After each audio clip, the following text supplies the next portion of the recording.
Are you ready to decode the mysteries of the stock market? Let's dive in. Absolutely. We will summarize insights from renowned experts like David Lin. That's right. We will address pressing questions, such as whether we're nearing a bull trap. Plus, insights on Bitcoin trading and the S&P 500's performance await.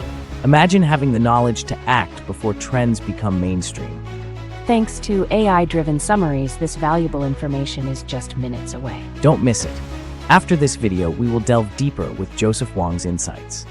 And remember, this content is for educational purposes and not investment advice. This week's rapid shifts in the market have left many wondering what lies ahead.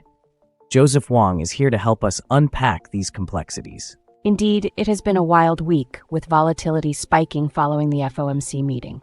So what are we looking at today? Brazil's fiscal crisis, the housing market. Sounds pretty tense. Brazil's fiscal deficit has ballooned to about 10%, causing severe depreciation of the Brazilian real.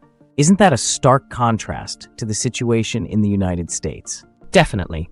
But what does that mean for international investors? President Lula's government has been utilizing what I call the magic money tree, which means a lot of spending without solid funding. It sounds like Brazil is in a precarious position. What can investors learn from this? So it's a classic case of excessive spending leading to inflation, right? You'd think that lower rates would spur housing demand, but that's not what's happening. What's causing this odd disconnect? Doesn't all data suggest people want homes? It seems folks are still feeling the pinch due to high prices and rates, especially first-time buyers. Japan is navigating a historic challenge, balancing rate hikes without derailing their struggling economy. So what's the impact of these central bank decisions on global market sentiment? It's complicated, but their actions definitely ripple across the world, right? Joseph predicts more fiscal crises might emerge if countries continue excessive spending. This could reshape global market dynamics, making investor vigilance crucial. Looking at the luxury market, it could remain buoyant while entry-level buyers face struggles. That's quite telling. How should emerging investors adjust their strategies? We're witnessing a crucial moment for financial strategies. Flexibility and awareness are more essential than ever. So, adapting my investments based on market signals is the way to go. Absolutely. Just like a surfer, you need to ride the waves skillfully, not fight against them. In Brazil, government actions are making headlines, with Jeff Snider breaking down the state of their economy and its ripple effects globally. That's right. Brazil's recent blunders have flushed $17 billion worth of reserves, which raises a lot of eyebrows. What's their government saying about it? They're blaming speculators. It's like the classic move: when things go south, point fingers. How often have we heard that before? Yes, it echoes previous financial disasters. Jeff's analysis shows just how alarming this situation is getting. While Brazil's government pours money into interventions, Jeff warns us this is merely a band-aid on a much larger issue. Exactly. It's as if they're trying to fix a sinking ship with duct tape. But how does this connect with the US? Are we really separate from Brazil's problems? According to Jeff, we're definitely entangled. The US market may seem sturdy, but it's facing its own risks. So Jeff highlights that losing $17 billion isn't just bad luck. It shows deep-seated issues in governance. Right. And blaming speculators feels like a classic tactic. Remember when Japan did the same? It's easy to see where they're coming from, but doesn't putting all the blame on outside forces sound like denial? Jeff forecasts that the fallout from Brazil will reach US shores sooner rather than later. So, we should be expecting a turbulent ride ahead for US stocks. What should investors keep in mind? This sounds like a perfect storm brewing. Do you think we'll see drastic reactions in the markets? The bottom line is, Jeff suggests we must rethink where we place our trust in financial stability. That's like saying a lifeboat can still sink in a storm. You're not safe just because you're in a smaller boat. Time to diversify and prepare for the unexpected, I guess. Jason Shapiro is back with us, and he's warning that the market is undeniably more dangerous right now. Absolutely, David. For the first time in 2 years, I'm saying this because the risk is definitely skewed. It's like walking through a minefield. Careful steps are needed now more than ever. The perception now is that stocks can only go up, but that often leads to complacency. It's like watching everyone rush to grab the last slice of pizza. Eventually, you need to step back and assess if it's worth it. So what's your strategy then, amid all this uncertainty? What I see happening is a mass scramble to buy, and that's a sign to be cautious. So if everyone's excited, shouldn't I be jumping in too? Think of it like a group of people rushing towards a cliff.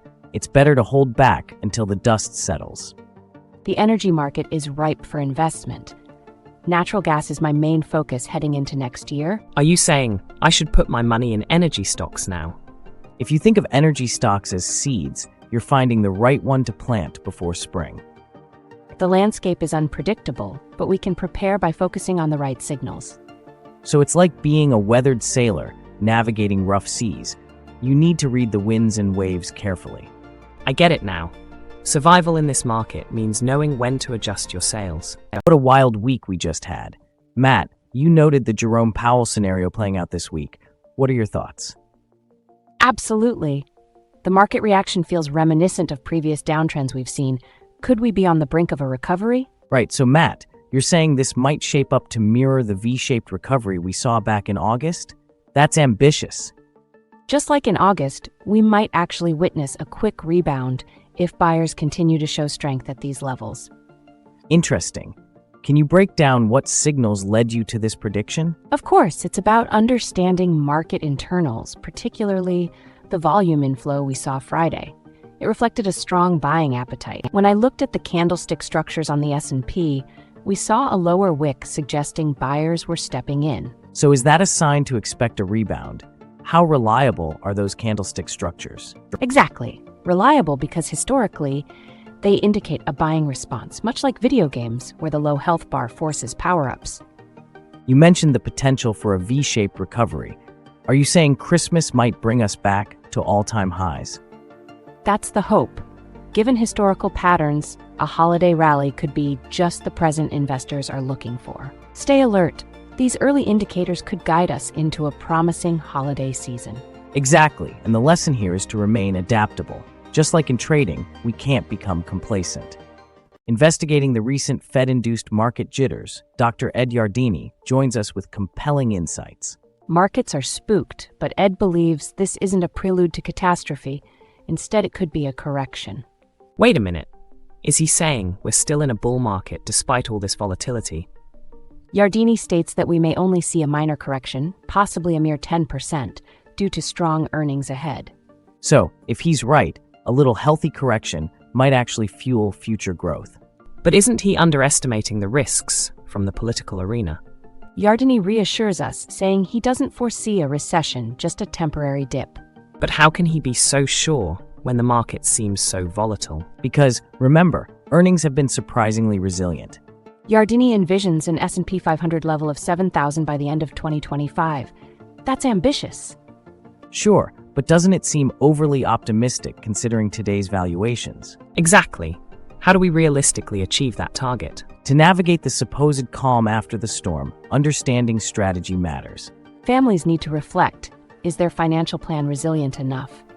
Balancing caution with optimism seems key to 2025. Today, we have the brilliant Travis Kling here to discuss the potential game-changing concept of a Bitcoin strategic reserve. It sounds like the kind of thing that could send shockwaves through the financial world. Absolutely. If the US require 1 million Bitcoin over 5 years, we'd see a major shift in how other central banks react. So, are you saying this could lead to a competitive scramble among nations for Bitcoin?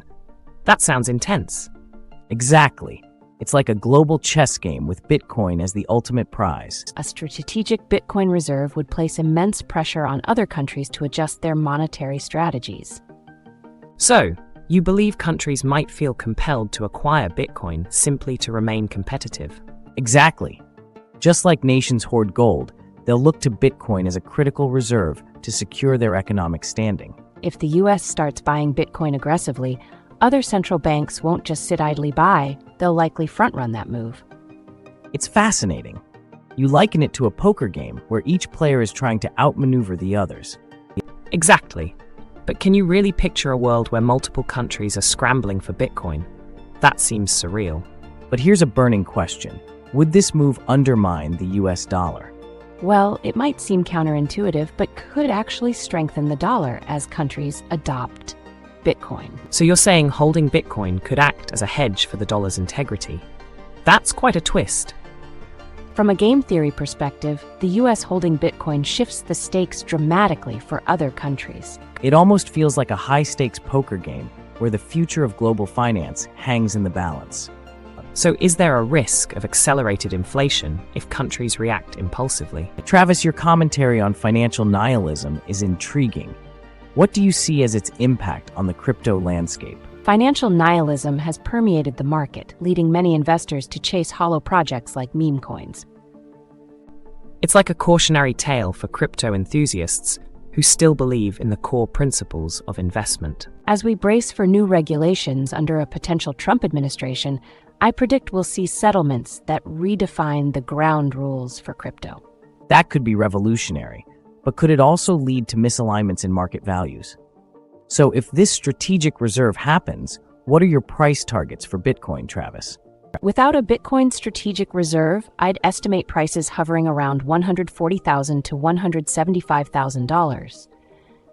But with significant government buying, we could see Bitcoin prices soar to $250,000. That's monumental.